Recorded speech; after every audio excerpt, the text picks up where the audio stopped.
Assalamualaikum warahmatullahi wabarakatuh.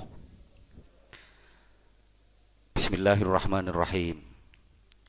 Alhamdulillah wasyukurulillah wal khairu wasyarru bimasyiatillah.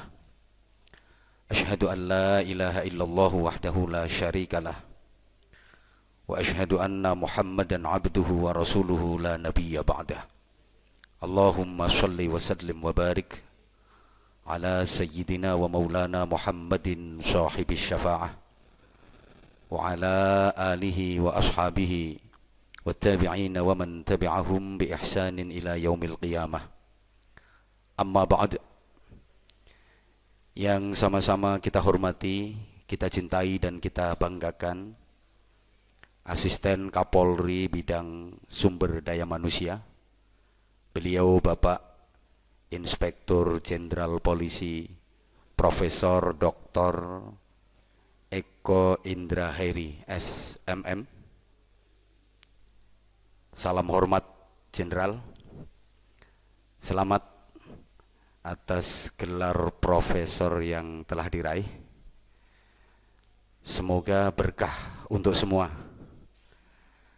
Mudah-mudahan makin hebat di dalam taat, ibadah, dan pengabdian, bermanfaat untuk keluarga, masyarakat, bangsa, dan negara. Makin kuat di dalam Islam, iman, ihsan, dan takwa kepada Allah Subhanahu wa Ta'ala. Para Karo SSDM Mabes Polri dan Anjak Utama yang saya hormati, para Karo SDM Polda di seluruh Indonesia, khususnya Karo SDM Polda Jatim bersama para staf, para perwira tinggi, perwira menengah, seluruh anggota SDM Polri di berbagai penjuru tanah air negara kesatuan Republik Indonesia yang saya cintai, yang saya hormati, serta Bapak, Ibu, saudara-saudara, para jamaah yang pagi ini ikut ngaji bareng kami. Sama-sama mari kita bersyukur kepada Allah Subhanahu wa Ta'ala dengan syukur yang dalam, dengan syukur yang sungguh-sungguh atas berbagai nikmat dan karunia yang telah diberikan Allah kepada kita, terutama nikmat umur dan nikmat kesempatan. Kita bisa memasuki bulan suci Ramadan tahun ini, bulan yang penuh rahmat kasih sayang Allah, bulan yang penuh maghfirah, ampunan Allah, dan bulan di mana Allah memberikan jaminan pembebasan dari siksa neraka kepada orang-orang mukmin, hamba-hamba yang dicintainya. Bapak, Ibu, Saudara, dan jamaah sekalian, Ramadan tahun ini situasi dan suasananya berbeda dengan Ramadan sebelumnya. Kita diuji oleh Allah Subhanahu wa Ta'ala dengan merebaknya wabah berupa COVID-19 yang sangat meresahkan dan hampir melumpuhkan semua sektor kehidupan. Akan tetapi, situasi seperti ini jangan sampai melemahkan niat kita, jangan sampai menciutkan nyali kita, jangan sampai menyurutkan tekad kita untuk tetap dan terus bekerja dan beribadah, tetap dan terus bekerja dan ibadah, tentu saja dengan memperhatikan aspek kesehatan, keselamatan, dan kemaslahatan. Karena Kalau tidak ada aspek kemaslahatan, namanya bukan ibadah. Sehingga para jamaah sekalian, menghadapi situasi Ramadan yang suasananya seperti ini, di tengah pandemi ini, kita nggak boleh sedih yang berkepanjangan, kita nggak boleh kalut yang berlebihan. Justru ini adalah merupakan momen di mana kita harus membuktikan bahwa kita adalah hamba-hamba pilihan. Bekerja dan beribadah di bulan Ramadan, nilai pahalanya dilipat gandakan oleh Allah Subhanahu wa Ta'ala. Sekali lagi, tetap memperhatikan aspek kesehatan, keselamatan, dan kemaslahatan untuk bersama. Mudah-mudahan Allah Subhanahu wa Ta'ala memberikan kekuatan kepada kita untuk bisa menjalankan ibadah dengan baik dan benar, dan mudah-mudahan Ramadan tahun ini benar-benar bisa mensucikan diri kita lahir batin, sehingga kita layak mendapatkan predikat sebagai orang-orang yang bertakwa, yang itu adalah derajat yang paling bergengsi di sisi Allah Subhanahu wa Ta'ala. Bapak, Ibu, saudara-saudara sekalian yang saya cintai, yang saya hormati rahimakumullah, di tengah pandemi ini mungkin banyak di antara kita yang masuk ODP, kata Kapolres Bojonegoro, Ajun Komisaris Besar Polisi Budi. ODP diartikan orang drop penghasilan.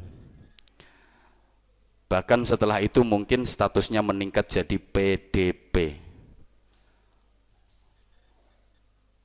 Pasti dalam pengangguran.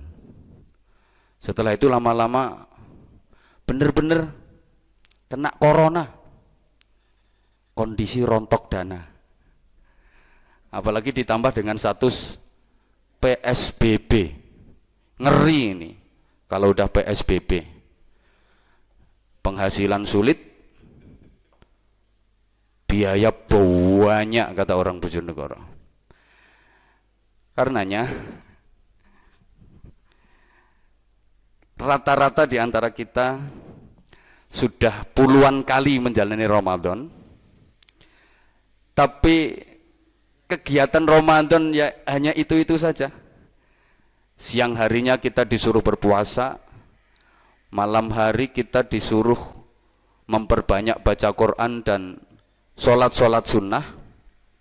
Di antaranya adalah sholat taraweh. Berarti sholat kita pada bulan Ramadan umumnya lebih banyak daripada hari-hari biasa. Kalau sholat kita lebih banyak, berarti surat Al-Fatihah yang kita baca juga lebih banyak. Otomatis kita juga berdoa lebih banyak. Karena surat Al-Fatihah itu ditutup dengan ajaran doa yang paling prinsip dan yang paling penting. Tapi karena saking seringnya kita membaca, dan bahkan kita banyak yang hafal di luar kepala, ketika membaca akhir surat Al-Fatihah itu, kita sering tidak merasa kalau kita sedang berdoa. Padahal itu adalah doa yang paling prinsip. Atau mungkin ketika kita dikabulkan oleh Allah dengan yang kita minta itu kita tidak siap. Karena saking beratnya yang kita minta. Yaitu doa ihdinas siratal mustaqim siratal ladzina an'amta 'alaihim ghairil maghdubi 'alaihim waladdallin. Sehingga baik secara pribadi maupun bersama-sama maupun berjamaah kita terus membaca Qur amin, yang artinya ya Allah kabulkanlah doa kami. Karena kita lagi berdoa, ya Allah tunjukkanlah kepada kami jalan lurus, yaitu jalannya orang-orang yang Engkau beri nikmat atas mereka, dan bukan jalannya orang-orang yang Kau murkai, yang dilaknat, dan bukan jalannya orang-orang yang sesat. Jadi doa yang ada dalam surat Al-Fatihah tadi mengajari kita tentang adanya peta sosial abadi. Artinya kapanpun, dimanapun manusia hidup selalu menghadapi 3 pilihan jalan. Yang pertama adalah jalan yang diberi nikmat. Yang kedua, jalan yang dimurkai dan dilaknat. Dan yang ketiga adalah jalan yang sesat. Jadi ketika kita berjalan, bukan sekedar jalan-jalan. Apa bedanya jalan dengan jalan-jalan? Kalau jalan itu visioner, sedangkan jalan-jalan itu reaksioner. Jalan itu punya visi, punya tujuan, mengikuti hati. Kalau jalan-jalan itu reaksioner, mengikuti mata dan telinga. Bedanya di situ. Nah, hidup ini untuk jalan, bukan sekedar jalan-jalan. Ketika kita berjalan, di depan kita terbentang 3 jalan hidup. Yang pertama, kalau jalan itu kita lalui, kita akan mendapatkan nikmat. Yang kedua, kalau jalan itu kita lalui, kita akan dimurkai dan dilaknat. Yang ketiga, apabila jalan itu kita lalui, kita akan menjadi orang yang sesat. Jadi ada jalan yang diberi nikmat, ada jalan yang dilaknat, dan ada jalan yang sesat. Dan jalan itu semua rame, semua dilalui orang. Kira-kira kalau zaman sekarang yang paling rame, paling sering digunakan orang dan paling sering macet, jalan yang mana kira-kira? Mungkin yang paling macet adalah jalan yang sesat. Itu jalan yang paling banyak penggunanya. Kemudian jalan yang dilaknat. Yang paling sepi ternyata adalah jalan nikmat. Jemaah sekalian, karena hidup ini untuk berjalan, bukan hanya untuk jalan-jalan, maka kita harus punya sikap yang cerdas, sikap yang benar, berani memilih jalan yang nikmat dan menolak jalan yang dilaknat dan jalan yang sesat. Kira-kira sudah siap apa belum? Nah, sebagai orang Indonesia itu kan terkenal toleransinya sangat tinggi. Ketika dihadapkan pada 3 pilihan jalan ini, ya dipilih semua. Diberi nikmat ya diterima, dilaknat tidak apa-apa, kalau tersesat itu sudah biasa. Nah, kalau dari orang Jawa itu bilang, mbah-mbah kita sering bilang, dikei nikmat ya ditompo, dilaknat ya wis ora apa-apa, nek sesat ya wis kulino saben dina. Nah, itu kalau orang Jawa. Andaikan mengerti makna ghairil maghdubi alaihim waladdallin, pasti nggak akan berani ngomong kayak gitu. Nah, karena semuanya diterima. Diberi nikmat ya diterima, dilaknat juga tidak apa-apa. Kalau cuma tersesat itu sudah terbiasa.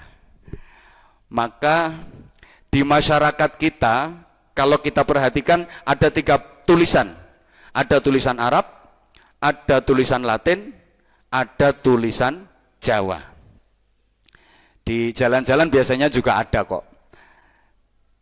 Lengkapnya memang di masyarakat kita itu ada tulisan Arab, tulisan Latin, tulisan Jawa. Nah, itu sebenarnya adalah sebagai isyarat bahwa orang kita itu dibingungkan dengan 3 ajaran. Huruf Arab untuk menyampaikan ajaran Gusti Allah, huruf Latin untuk mengajarkan prinsipnya para penjajah, dan huruf Jawa untuk mengajarkan warisannya simbah-simbah. Jadi ada ajaran syariat, ada ajaran budaya barat, ada ajaran adat. Masing-masing punya tulisan. Huruf Arab untuk mewariskan syariat, huruf Latin untuk mewariskan budaya barat, dan huruf Jawa untuk mewariskan adat istiadat. Dan kita harus bisa baca semua. Baca Arab ya bisa, baca Latin ya bisa, baca Jawa ya bisa. bahasa Arab juga bisa, bahasa Inggris juga harus bisa, bahasa Jawa juga harus bisa, serba bisa.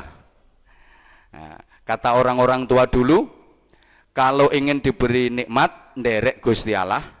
Kalau ingin dilaknat, nderek penjajah. Kalau ingin sesat, nderek simbah-simbah.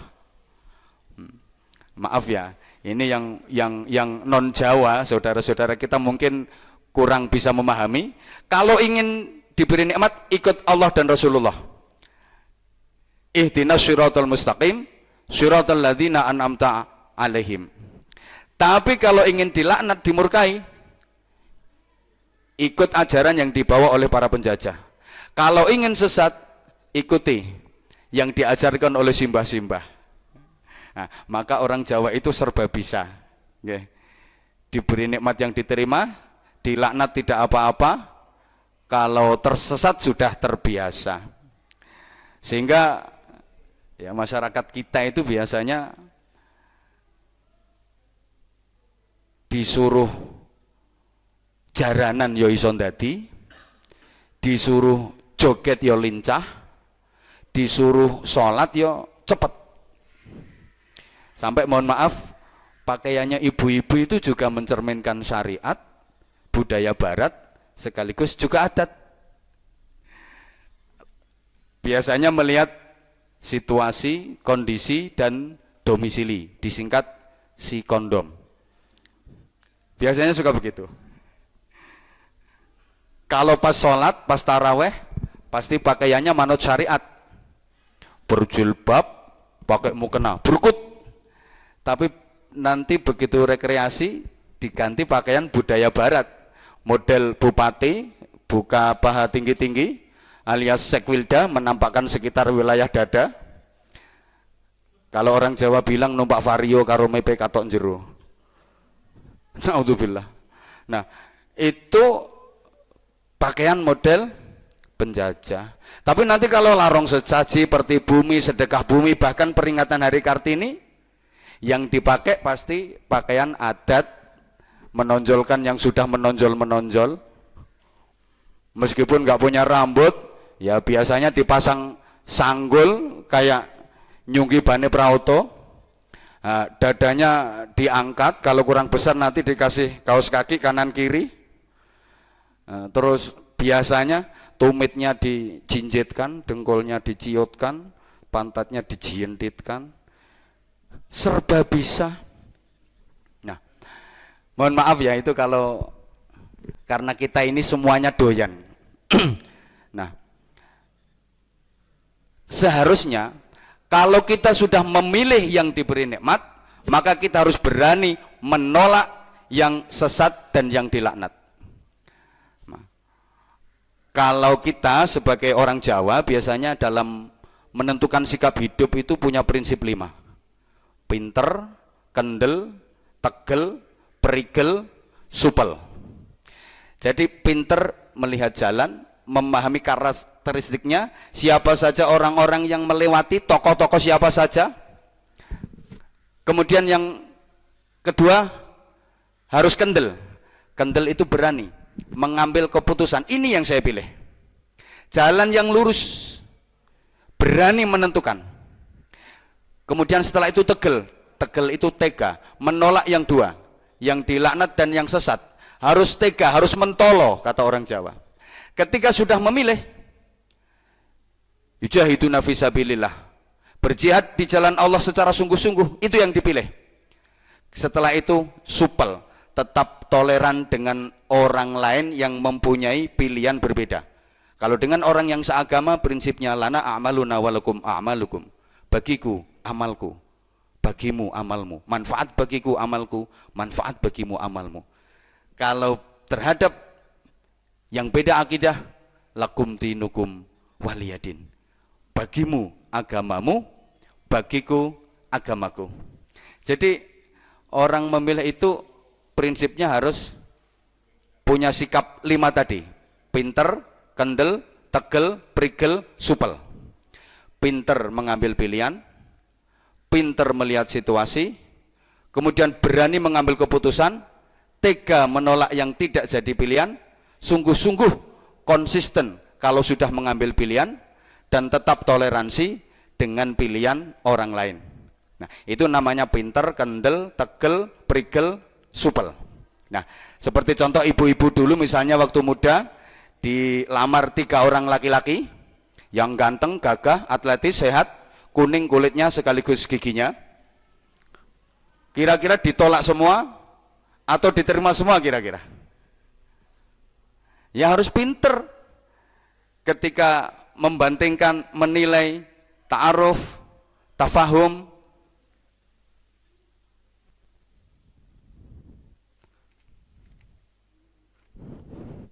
Ya ini ada telepon sebentar.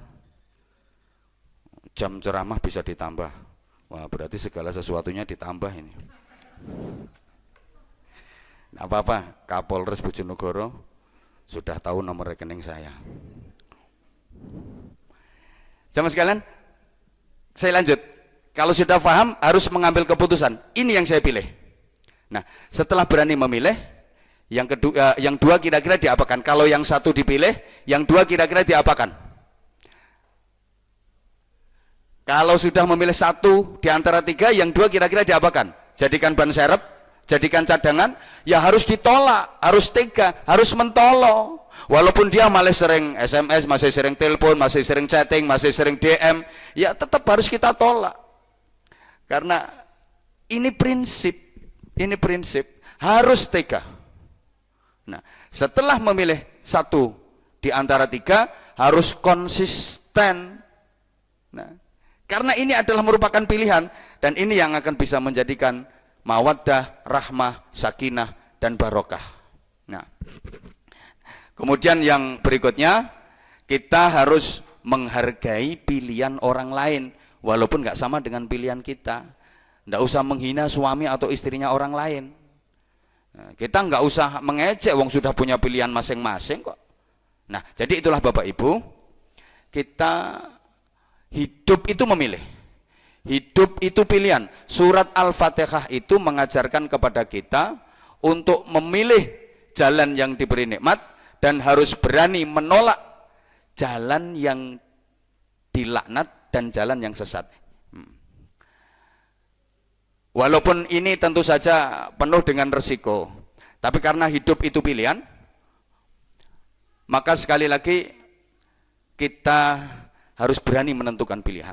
Jamaah sekalian, termasuk nanti mohon maaf ketika kita selesai menjalani ibadah Ramadan, kemudian memasuki hari raya Idul Fitri, kira-kira nanti kita termasuk orang yang mana? Syawalan, halal bihalalan, atau lebaran? Ini juga pilihan.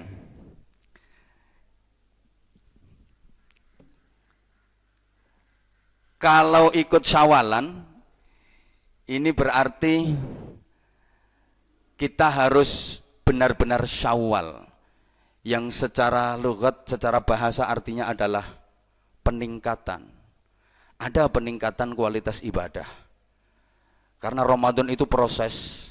Saya sering gambarkan sebelum Ramadan ibarat ulat, memasuki Ramadan itu berproses jadi kepompong, sehingga lepas Ramadan harus bisa syawal, menjadi kupu-kupu. Kalau bisa seperti ini, insya Allah itu pertanda bahwa ibadah Ramadan kita diterima oleh Allah Subhanahu wa Ta'ala. Atau mungkin kita termasuk bagian dari orang-orang yang halal bihalal. Ini biasanya tradisi dari para priayi, para priagung yang suka mengadakan temu keluarga dan reuni. Sampeyan ketok gak soalnya keluarga ini gak patek jelas.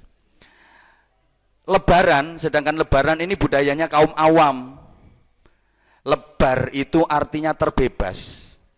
Jadi setelah Ramadan dia merasa terbebas, karena Ramadan dianggap sebagai bulan penjara.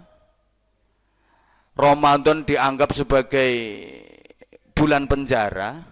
Seluruh aktivitasnya dibatasi, dia merasa dibatasi dan dibatasi. Sehingga begitu lepas Ramadan dia merasa merdeka. Ramadan tamat, maksiat kumat. Jadi ketika Ramadan mau tarawih dan witir, lepas Ramadan tarawih dan witirnya jadi kentir. Ini tradisi lebaran. Ketika Ramadan setan dibelenggu di penjara, begitu selesai Ramadan dilepas setannya, dia malah rangkul-rangkulan sama setan. Dia malah kesetanan. Ini yang tradisi lebaran. Nah, kira-kira hari raya nanti ini ada yang mudik apa enggak? Kalau lebaran nanti ada yang mudik, itu menunjukkan bahwa dia termasuk bagian dari orang udik. Mohon maaf jamaah sekalian, mudik itu adalah tradisi. Jadi adat, bukan syariat. Adat, bukan syariat. Ini termasuk bagian dari budaya masyarakat kita yang suka membesar-besarkan yang kecil dan mengecilkan yang besar. Idul Fitri itu sesungguhnya hari raya kecil. Hari raya yang besar itu Idul Adha. Tapi kita kan suka kebalik. Yang kecil dibesar-besarkan, yang besar malah dikecilkan. Kenapa Idul Fitri disebut hari raya kecil sedang Idul Adha disebut hari raya besar? Satu, Idul Fitri itu waktunya cuma 1 hari, cuma tanggal 1 Syawal. Sedang Idul Adha itu waktunya 4 hari, tanggal 10 Dzulhijjah ditambah 11, 12, 13 Dzulhijjah yang biasa disebut dengan hari-hari tasyrik. Yang kedua, Idul Fitri disebut hari raya kecil karena kita hanya diperintahkan untuk mengeluarkan zakat fitrah yang nominalnya cuma 2,7 ons, 2,7 kilo ons beras. Tinggal mengalihkan kalau diuangkan. Hanya itu yang dikeluarkan. Sedangkan Idul Adha kita diperintahkan untuk menyembelih hewan korban. Sapi, kerbau, dan kambing. Nah kita kebalik. Kalau Idul Fitri yang mestinya cuma 1 hari, diperpanjang, diperlama berhari-hari, sampai minimal 7 hari. Anggarannya juga sangat besar. Mulai baju baru, mulai kue, mulai masakan, macam-macam oleh-oleh untuk keluarga dan sebagainya, dan sebagainya, dan sebagainya. Sehingga nanti ketika Idul Adha yang harusnya hari raya besar itu, kita tidak bisa mengeluarkan dan kita tidak bisa menyembelih korban karena anggarannya habis untuk Idul Fitri. Apalagi masyarakat kita itu kalau bulan Dzulhijjah, orang Jawa bilang sasi besar, itu banyak yang menyaingi Allah. Allah di bulan Dzulhijjah itu punya hajat besar, punya gawe besar. Allah punya hajat. Orang-orang yang kaya diundang Allah untuk datang ke Baitullah menjalankan ibadah haji, sedang orang-orang yang kurang mampu undangannya cukup di tempatnya masing-masing dengan menyembelih korban. Nah, karena banyak orang yang menyaingi Gusti Allah, jadi bulan besar, bulan Dzulhijjah itu sering dipakai untuk punya hajat, apa menantu, apa mengkhitankan anak, tetangga diundangi, sehingga banyak yang nggak bisa korban karena terlalu banyak sumbangan. Nah, jamaah sekalian, Idul Fitri dalam suasana pandemi seperti ini sebaiknya bagi panjenengan-panjenengan semua yang berada di perantauan tidak usah mudik, tidak usah pulang kampung. Kalau panjenengan tidak terpapar, tidak terjangkit virus itu, panjenengan tidak tahu kalau nanti dalam perjalanan pulang panjenengan terkena virus itu, dan itu sangat membahayakan kalau sampai menular kepada keluarga panjenengan. Silaturahimnya kan bisa lewat HP, sekarang teknologinya canggih, bisa lewat video call, itu pahalanya jauh lebih besar daripada ketika jenengan pulang kampung situasinya mengkhawatirkan dan membahayakan. Ingat, keselamatan diri, keselamatan nyawa, dan menjaga keselamatan jiwa itu termasuk maqasidus syar'iyyah, termasuk bagian dari agama. Sekali lagi, walaupun bungkusnya bungkus agama, tapi kalau menimbulkan madharat, menimbulkan bahaya, tidak mendatangkan maslahat, maka itu tidak dianggap sebagai agama.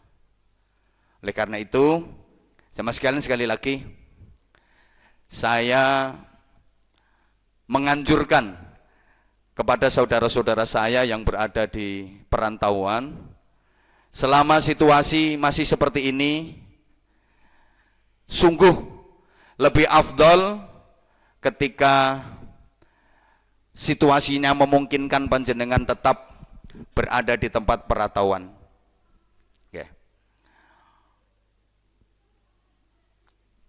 Saya lanjutkan dulu.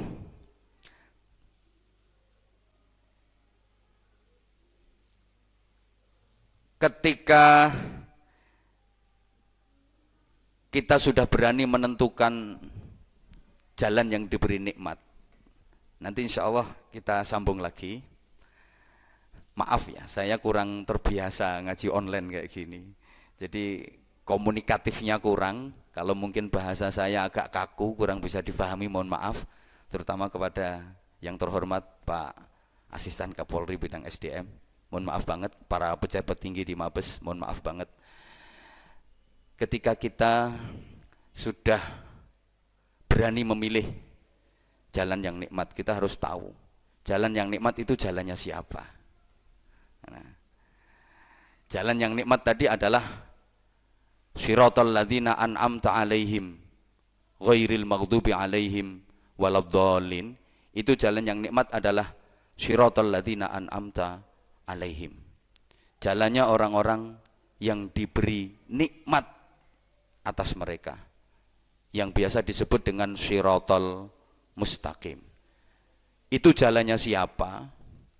Siapa orang-orang yang berada di jalan itu? Dalam sebuah ayat Al-Qur'an, walahadainahum shiratam mustaqima, dan kami Allah akan menunjukkan kepada mereka jalan-jalan jalan yang bukan jalan-jalan, mohon maaf, kami akan menunjukkan kepada mereka jalan yang lurus. Terusannya kan, wa may yuti'illaha war rasul faulaika ma'alladzina an'amallahu alaihim minan nabiyyina wasyiddiqina wasyuhada'i wassalihin wa hasuna ulaika rafiqa. Siapa yang taat kepada Allah dan Rasulnya, maka mereka akan bersama dengan orang-orang yang diberi nikmat oleh Allah atas mereka. Siapa saja? Minan nabiyyina, satu, para nabi. Dua, wasyiddiqina, orang-orang siddiq. Tiga, wasyuhada, orang-orang syahid. Empat, wassalihin, para nabi, para siddiq, para syahid, para solih. Nabiyin, siddiqin, syuhada, solihin. Ini jamaah sekalian, sehingga ketika kita menjalankan ibadah umroh atau haji, mudah-mudahan semua yang ikut ngaji ini diizinkan Allah untuk bisa menjalankan ibadah umroh dan haji. Waktu di Madinah, kita ziarah ke Masjid Madinatul Munawwarah, pasti kita akan berebut untuk bisa masuk sholat dan zikir di Raudhah. Satu tempat yang luasnya kurang lebih 16 kali 12 meter, yang Rasulullah menyabdakan ma baina baiti wa mimbari raudhatun min riyadil jannah. Tempat antara rumahku dan mimbarku adalah taman di antara taman-taman surga. Siapa yang pernah sholat dan zikir di situ, insya Allah dia adalah ahli surga.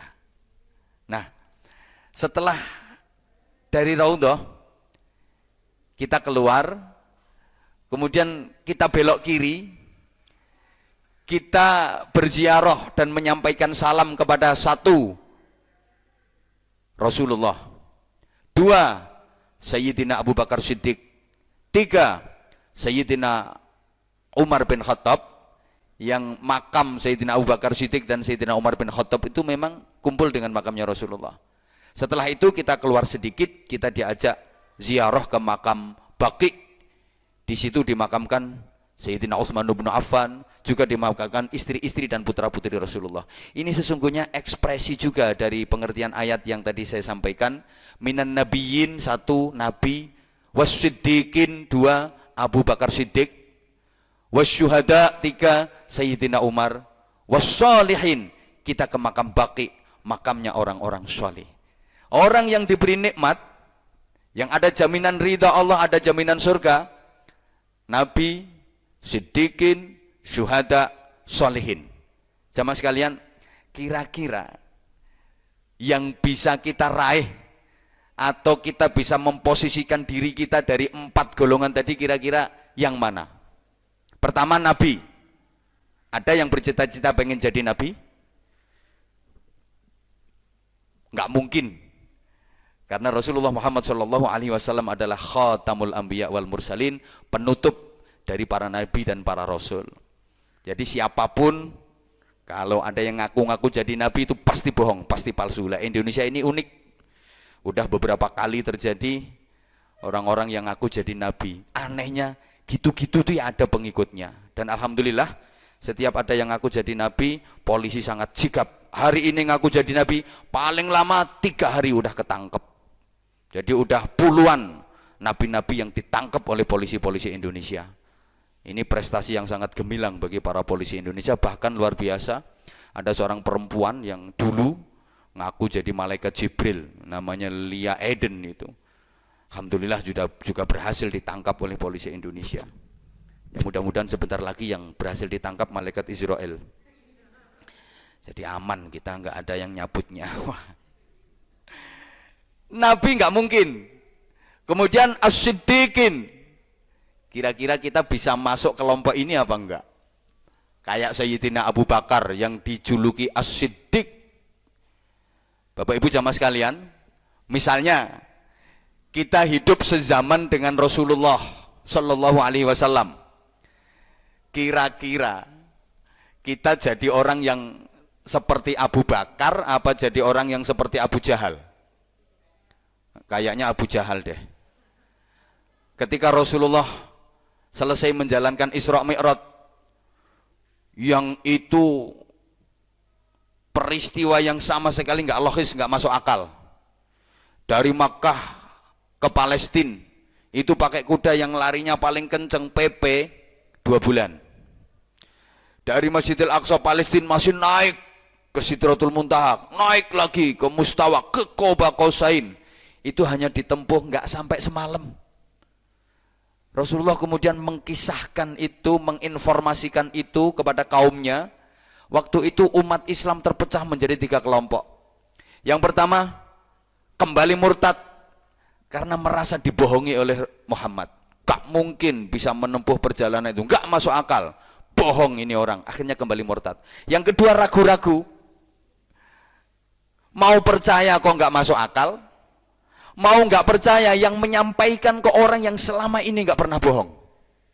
Nah, yang ketiga, ini kelompoknya Abu Bakar, langsung membenarkan. Ketika diejek oleh Abu Jahal, "Hei Abu Bakar, apakah kamu percaya apa yang diomongkan Muhammad?" Sayyidina Abu Bakar kemudian menjawab, "Lebih dari itu pun, kalau yang menceritakan Muhammad, kalau yang ngomong Muhammad, aku percaya. Nusaddiqu bima naqul." Apapun yang disampaikan oleh Muhammad, aku percaya, karena Muhammad gak pernah bohong. Subhanallah. Termasuk gelar as-siddiq didapat karena Sayyidina Abu Bakar itu adalah orang yang ahli bersedekah.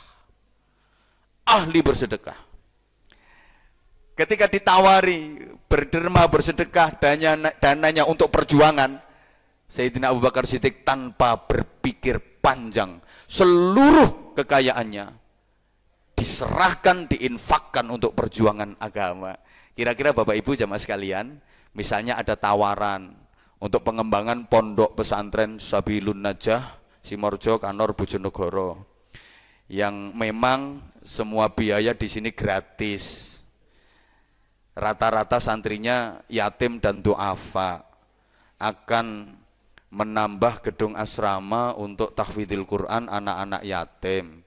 Kemudian Bapak Ibu jamaah sekalian ditawari untuk berinfak dengan 3 pilihan. A 10 juta, B 5 juta, C 2,5 juta. Kira-kira Bapak Ibu jamaah sekalian pilih yang mana? Saya yakin yang terbanyak adalah pilih yang tidak memilih. Sayyidina Abu Bakar Siddiq seperti itu, maka beliau mendapatkan julukan As-Siddiq, satu yang selalu membenarkan. Apapun yang datangnya dari Rasulullah langsung dibenarkan. 2, yang banyak bersedekah tanpa pikir panjang, termasuk ketika membebaskan sahabat Bilal dari perbudakan, termasuk ketika membelikan onta quswa kepada Rasulullah Shallallahu Alaihi Wasallam, termasuk ketika diajak untuk berhijrah oleh Rasulullah, seluruh hartanya diserahkan untuk perjuangan agama. Ketika ditanya, wahai Abu Bakar, engkau punya istri, engkau punya anak, engkau punya keluarga, kalau seluruh hartamu engkau sedekahkan, engkau berikan, terus bagaimana keluargamu, bagaimana istrimu? Jawabannya sungguh luar biasa. Cukup bagi kami memiliki Allah dan Rasulullah. Allahumma sholli ala Muhammad. Nah, jemaah sekalian, mudah-mudahan kita diberikan kekuatan oleh Allah Subhanahu wa taala untuk bisa meniti jalan yang nikmat, sekaligus kita bisa menghindari dan menolak jalan yang dimurkai, jalan yang dilaknat, sekaligus juga jalan yang sesat. Terutama di bulan Ramadan yang tahun ini kita diuji oleh Allah Subhanahu wa taala dengan wabah COVID-19, maka solusinya diantaranya juga COVID yang tulisannya COVID. C itu clean, termasuk cuci tangan. Clean, kita harus selalu menjaga kebersihan, zahiran wa batinan, kebersihan pakaian, kebersihan tubuh, kebersihan batin dengan mendawamkan wudhu, cuci tangan, pakai disinfektan dan sebagainya dan sebagainya. C yang pertama, clean, termasuk di dalamnya adalah cuci tangan. O, ini olahraga, olah rasa, olah rasio. Dengan sholat yang di bulan Ramadan diperbanyak melalui tarawih dan witir, kita diajarkan untuk O, olahraga, olah rasa, dan olah rasio. Karena sholat itu kita dituntut untuk khusyuk dalam 3 hal. Khusyuknya hati, khusyuknya otak, dan khusyuknya otot. Sholat dituntut agar hatinya khusyuk, otaknya juga khusyuk, ototnya juga khusyuk. Khusyuknya hati nyambung kepada Allah. Khusyuknya otak, kita berpikir tentang gerakan-gerakan sholat, bacaan-bacaan yang kita baca selama sholat. Khusyuknya otot, gerakan-gerakan sholat ini mengajarkan kita, sehingga nanti kita bisa mengolah rasa, bisa mengolah rasio, sekaligus bisa mengolah raga. Sholat itu adalah miniatur dari manajemen kepribadian. Mengolah rasa, membuat hati kita sensitif sehingga kita ahli zikir. Mengolah rasio, otak kita menjadi kreatif sehingga kita menjadi ahli fikir. Mengolah raga, otot dan tubuh kita menjadi produktif sehingga kita menjadi ahli ikhtiar. Ahli zikir, ahli fikir, ahli ikhtiar. Mengolah rasa membuat kita menjadi takwa. Mengolah rasio membuat kita menjadi cerdas. Mengolah raga membuat kita menjadi terampil. Takwa, cerdas, terampil. Hatinya sensitif, otaknya kreatif, hidupnya produktif. Uteke lantip, atine tertib, tangane urip, ngerti, pinter, prigel. Rajin zikir, sregep zikir, pinter mikir, gelem dangir, gelem malir, gelem nyupir. Kalau punya musuh berani melintir. Sehingga kita bisa takwa, olah rasa, kita bisa kerja pakai hati, namanya kerja ikhlas. Olah rasio, kita bisa kerja pakai otak, namanya kerja cerdas. Olahraga, kita bisa kerja pakai otot, namanya kerja keras. Jadi ada kerja keras, ada kerja cerdas, ada kerja ikhlas. Orang kerja kalau cuma mengandalkan otot, namanya kerja keras, ya dapatnya rezeki hanya pas. Tapi kalau ditambah dengan kerja pakai otak, namanya kerja cerdas, insya Allah rezekinya lebih luas. Apalagi disempurnakan dengan kerja pakai hati, namanya kerja ikhlas, Allah berjanji mendapatkan rezeki yang tak terbatas. Saya ulang, kalau cuma mengandalkan otot, namanya kerja keras, rezekinya cuma pas. Mohon maaf, nggak beda dengan binatang. Sapi, kerbau, kuda, itu kerjanya pakai otot, namanya kerja keras. Kuda narik bendi, kerja otot, kerja keras, dapatnya rezeki ya cuma pas, sehari cuma segitu. Sapi disuruh ngerakal, kata orang Bojonegoro, di sawah, itu kerja otot, kerja keras, dapatnya rezeki cuma pas, ya cuma segitu. Manusia kerja kalau cuma mengandalkan otot, kerja keras, rezekinya cuma pas. Beda dengan kalau kerja pakai otak, namanya kerja cerdas, kerja profesi, rezekinya akan lebih luas. Contoh, dokter. Dokter itu cuma tusuk pantat, sama-sama tusuk, sama tukang tusuk tanah, tukang ngebor sumur, itu beda banget. Dapat rezekinya lebih luas lah. Apalagi kerjanya pakai hati, namanya kerja ikhlas. Allah berjanji rezekinya tak terbatas. Contohnya kiai. Jadi kelihatannya nggak kerja, tapi Kapolres datang mesti ngasih duit.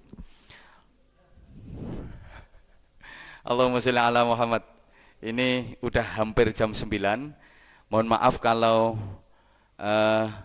yang saya sampaikan melebihi durasi waktu, karena sebenarnya masih ada yang ingin saya sampaikan pula. Kita dituntut untuk cerdas dalam bekerja, karena kerja itu juga bagian dari ibadah. Terlebih jangan sampai ibadah kita salah arah, karena akhir-akhir ini ada orang yang hanya mengandalkan iman tapi tidak diimbangi dengan akal yang sehat. Iman tanpa akal sehat itu enggak akan menjadi ibadah.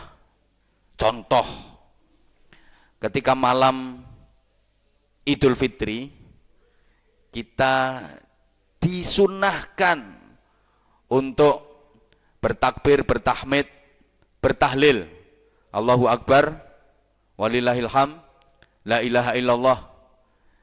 Itu satu, hukumnya sunnah. Yang kedua, sifatnya perintah itu personal. Jadi kita diperintah untuk bertakbir, bertahmid, bertahlil. Kalau bahasa kita takbiran, itu hukumnya sunnah dan sifatnya personal. Artinya personal itu kesunahan itu untuk pribadi. Zaman Rasulullah dulu, selesai menjalankan ibadah Ramadan, itu kalau ketemu sahabat, yang disampaikan adalah doa. Taqabbalallahu minna wa minkum, mudah-mudahan Allah menerima semua ibadah Ramadan dari saya dan dari kalian semua. Di malam Idul Fitri, perbanyak bertakbir, bertahmid, bertahlil. Dengan membaca takbiran itu secara sendiri-sendiri. Perbanyak itu sifatnya personal. Nah, kalau itu dikerjakan di masjid-masjid, di surau-surau untuk syiar, selama kondisinya aman, bagus untuk syiar. Tapi kalau ada orang yang dalam masa pandemi seperti ini nekat melakukan takbir keliling dengan dalih itu syiar, dengan dalih itu syiar, mohon maaf banget, mungkin pahala yang didapat jauh nggak sebanding dengan dosa yang dia dapat. Apa artinya dia takbir keliling, katanya mengagungkan asma Allah, tapi menimbulkan bahaya yang besar. Sekali lagi, kalau Anda misalnya tidak terjangkit virus, tapi orang-orang yang ikut rombongan takbir keliling Anda, ada kemungkinan terjangkit virus itu. Atau selama perjalanan Anda nggak tahu, maka Anda sama dengan menyebarkan virus itu. Anda sama dengan membuat orang lain celaka. Amal yang hanya sunnah itu di tengah masa-masa sulit seperti ini, kalau menimbulkan bahaya, hanya orang-orang bodoh yang melakukannya. Maka kalau situasi masih seperti ini, sungguh sangat mulia, sungguh sangat afdal ketika kita COVID tadi. C yang pertama, clean alias menjaga kebersihan zahir batin. O-nya olah rasa, olah rasio, olahraga. V-nya vitamin. Vitamin ini ya dua, vitamin zahir, vitamin batin. Kalau ada imanisasi, ada imunisasi, ada imunisasi, ada imanisasi. Yang keempat, I, itu ibadah. D, di rumah saja. Selama Ramadan ini jauh lebih baik. Aspek kesehatan juga harus sangat diperhatikan. Demikian, mudah-mudahan uraian singkat yang agak semerawut ini. Jujur saya belum terbiasa ngaji online kayak gini. Karena saya biasa ngaji itu langsung komunikasi, komunikatif sama jamaah. Ya, mudah-mudahan ada manfaatnya, koreksi, saran kalau memang yang saya sampaikan ada kekurangan dan ada kesalahan. Saya mohon maaf yang sebesar-besarnya. Sekali lagi sama-sama kita berdoa, mudah-mudahan Ramadan tahun ini bisa kita jalani dengan baik dan benar. Maka mari kita anggap bahwa Ramadan tahun ini adalah Ramadan terakhir bagi kita. Karena enggak ada jaminan kalau tahun depan kita masih bisa berjumpa dengan Ramadan lagi. Enggak ada jaminan kalau tahun depan kita masih bisa berjumpa dengan Ramadan lagi. Anggap Ramadan tahun ini adalah Ramadan terakhir buat kita. Dan mari kita jadikan hari-hari kita setelah ini adalah Ramadan semua. Sehingga kelak di akhirat kita akan mendapatkan piala akbar yang bernama Idul Fitri. Apapun profesi kita, tetap beribadah. Terutama para anggota Polri dengan penuh tantangan yang sangat berat.